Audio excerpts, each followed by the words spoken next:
Okay, the next couple of pages in the book, we have a holiday plans. So this is actually enough for 2 holidays if you're lucky enough to have 2. Then we have an event breakdown. So if you were planning a wedding or a big birthday or whatever the event might be, a baby shower, you can pop all the details down there. Then we have some overview pages. So we have a yearly income overview where you can write down all of your income and how much you get from each of those things every month and tally it up at the bottom. Then you have a spending overview. Same thing, so you write down all the things that you spend money on throughout the month, how much you've spent and tally it up.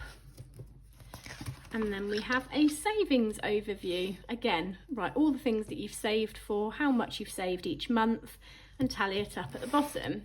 So this is just a really good way for you to see as an overall picture for the year where your money is going.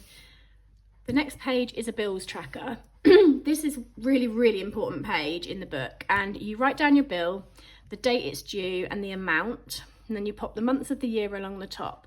Now these have been left blank because this is an undated planner, so you can use this whenever you get the planner.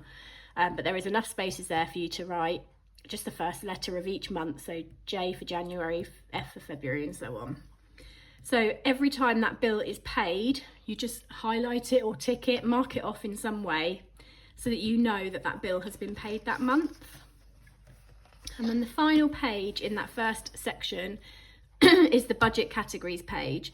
Now this one is where it all comes together. So each category is where you spend money. So your categories will be different to my categories, but these are what I've chosen as mine. So I have food, bills, car, personal, entertainment, occasions, kids, hair and beauty, pets, holidays, debts, miscellaneous and savings. Now I've colour coded each of these with a different colour because on the expense sheets, when you're tracking everything you're spending throughout the month, sorry, bear with me. Don't know if I've done it on there.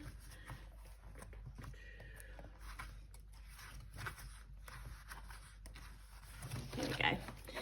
When you are putting all your expenses down, you should be colour coding the categories here based on whatever they are here. So that way, when it gets to the end of the month and you want to tally everything up using your category review page at the end of each month, so you put down what you budgeted for each thing and what you actually spent for each thing, it makes it a lot easier to go through and just add them up.